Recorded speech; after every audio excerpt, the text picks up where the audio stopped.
3 साल पहले मैं एक पार्टी में एक महिला से मिला। वह महिला इतनी खूबसूरत थी, मुझे देखते ही वह उत्तेजित होकर छेड़ने लगी।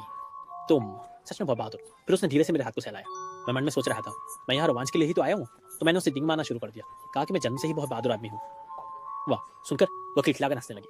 मैं उसके सामने दिखावा करने के लिए जानबूझकर उसके पास चला गया और अपनी मांसपेशियां दिखाई। सोचा नहीं था, बस यही याओ चाओ।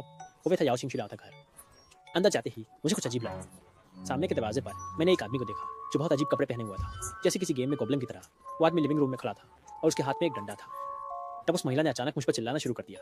उसके चेहरे पर एक विकृत सी मुस्कान थी और वो कहने लगी, तुम्हारा पहला काम इस राक्षस का खात्मा करना है। मैं उलझन में पड़ गया। सोचा कि वो मेरे साथ मजाक कर रही है और ये जरूर कोई प्रैंक होगा। एक सेकंड में वो याओ चिंग जैसे सक्रिय हो गया और एक भयानक चिल्लाहट के साथ मेरी ओर लपका।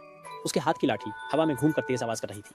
तभी मुझे समझ आया कि यह कोई मजाक नहीं है। जब तक मैं संभलता, वो लाठी जोर से मेरे सिर पर लगी। मुझे अचानक सब कुछ काला दिखाई देने लगा और कानों में कुछ भी सुनाई नहीं दिया। भारी दर्द ने मुझे जकड़ लिया। मुझे लगा कि मैं शायद गिर जाऊंगा, लेकिन मैं इतनी आसानी से हार नहीं मान सकता था। मैंने दर्द को सहते हुए तुम जीत गए, तुम जीत गए, मैं समर्पण करता हूँ। और मैं कैसे उसे इतनी आसानी से छोड़ सकता था? मृत्यु पर्यंत मारता था। आखिरकार उसे मैं इतना मारा कि वो बेहोश हो गया। मैं सांसें लेते हुए उस महिला से चिल्ला के बोला, या आखिर क्या बोला? तुम लोग क्या करना चाहते हो? वह बिल्कुल शांत एक गर्वीली मुस्कान के साथ मुझसे चिल्ला के बोली, बधाई हो, आपने प्रारंभ में क्या योचिंग को हरा दिया है, अब अप्रिय हो गए हैं। मैं गुस्से में उसके सामने जाकर जोर से चिल्लाया, क्या तुम पागल हो? कुछ दिमाग खराब है क्या? मजेदार है क्या?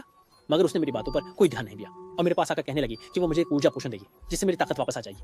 उस समय मैं उसकी बातें कैसे मान सकता था? मैंने उसका गला पकड़कर जोर से पूछा, तुम आखिर करना क्या चाहती हो? क्यों? वह तो हंसते हुए कहती है, मुझे लगता है कि जीवन बहुत नीरस है, इसलिए मैं हमेशा कुछ ऐसा खोज आई हूँ जो मुझे खुशी दे सके। कंप्यूटर गेम्स वो काफी नहीं है, सच्चाई, इसलिए मैंने खुद इस खेल को बनाया। असली लोगों के साथ खेलने का खेल। अब तुम सब मेरे खेल में हो। ये कहकर वो जोर से चिल्लाई, आओ हम अगले मिशन में प्रवेश करें। उसकी पुकार के साथ ही एक बंद दरवाजा धड़ाम से खुल गया और एक कवच पहने, हाथ में बड़ा हथौड़ा लिए आदमी बाहर निकल आया। मैं डर के मारे मुड़कर भागना चाहता था, पर वह औरत पहले ही दरवाजे पर खड़ी थी। हराहन उसकी नजर में, तुम बस एक गेम के किरदार हो, तुम्हें उसे हराना होगा ताकि तुम जिंदा रह सको। वो कवच पहने आदमी एक योद्धा की तरह दौड़ते हुए चिल्ला रहा था, मैं तुम्हारे सिर का इस्तेमाल प्याले के तौर पर करूंगा। वो बड़ा हो आते हुए हथौड़ा आसपास के फर्नीचर चकनाचूर हो गए, खिड़की भी रुक गई। वो औरत पास में खड़ी होकर और आप बता रही थी, आई वो 10 का योद्धा है, अगर तुम उसे हरा दो तो तुम्हारी पदोन्नति ज्यादा तेज होगी। मैं बच नहीं पाया और उसी हथौड़े की एक चोट से मेरी आंखों पर चोट लगी। उस भारी हथौड़े ने मुझे बेहोश कर दिया। जब मैंने मुश्किल से अपनी आंखें खोली तब शायद 3 सेकंड ही बीते होंगे और मैंने देखा कि वह फिर से मेरी ओर आ रहा है। खून से उसकी बख्तरबंद लथपथ हो गई थी जो लगातार कालीन तक बह रहा था। वह बढ़ चिल्लाया, कोई अंतिम इच्छाएं हैं? फिर हथौड़ा लहराने लगा और मुझे मारने का प्रयास किया। उसी क्षण मुझे लगा जैसे मेरी पूरी जिंदगी मेरे आंखों के सामने गुजर गई। फिर न जाने कहां से शक्ति आई। मैंने अचानक हाथ उठाया, उसके पैर को पकड़कर उसे जमीन पर गिरा दिया और उसकी छाती पर कूदते हुए उसकी गर्दन को कसकर पकड़ लिया। मैं जोर से अपनी पूरी कोशिश की, बस चाहता था कि वह तुरंत जुड़ जाए। उसकी आंखें सफेद होने लगी, टोंग कॉन्ग पड़ गए। वह संघर्ष करते हुए चिल्लाया, भाई ये सिर्फ एक खेल है, जल्दी से छोड़ो।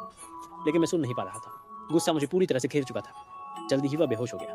मैं भारी सांसें लेते हुए चिल्लाया, मैं उन्नति करूंगा। इस समय मैं पूरी तरह से कांप रहा था। लगता था जैसे मेरा पूरा शरीर मेरा नहीं है, लेकिन मैं अभी तक संभल नहीं पाया था। तभी देखा उस महिला के हाथ में एक बड़ी तलवार थी और वह मेरी ओर लहरा रही थी। बताइयो, आपने मुझे बुरा किया, ये है आपका उम्मीद पुरस्कार। मैंने तेजी से तलवार छीन ली और उसी गर्दन पर रख दी। वो उसी समय डर के मारे पागल हो गया और पलकर भागा। मैंने बिना हिचकिचाए तलवार चलाई और केवल उसके बालों की एक लत काट दी। उल्टा से रो पड़ा, फिर भी आदेश देते हुए चिल्ला रहा था, ऐसा कैसे हो सकता है? ये तर्कसंगत है। मैं इस खेल का निर्माता हूँ, तुम मुझ पर हाथ नहीं उठा सकते। मैं गुस्से में उसे लात मार दी और जोर से चिल्लाया, खेल खत्म हो गया। फिर मैंने कमरे में आवाज लगाई, क्या कोई है? खेल खत्म हो गया है, सब लोग जल्दी से बाहर निकल जाएं। उसी क्षण कई कमरों से चिल्लाने की आवाजें आने लगी, लेकिन वो मदद के लिए नहीं बल्कि पागलपन भरी चीखें थी। मुझे कार्य दो, मुझे अपडेट करो। ये दृश्य सचमुच डरावना था। मैंने कुछ नहीं सोचा और तुरंत बाहर भागकर पुलिस को खबर दी। कुछ समय बाद पुलिस ने उस महिला को गिरफ्तार कर लिया। बाद में पुलिस ने सूचना दी कि उस घर में 6 पुरुषों को बंदी बनाया गया था और तहखाने में 4 शव मिले। मैंने अस्पताल में कुछ सप्ताह बिताए। सौभाग्य से मैं जल्दी ही ठीक हो गया। तब से मैं हमेशा अभ्यास। अगर उस समय मैंने उन लोगों को नहीं हराया होता तो शायद अब मेरी जान नहीं होती।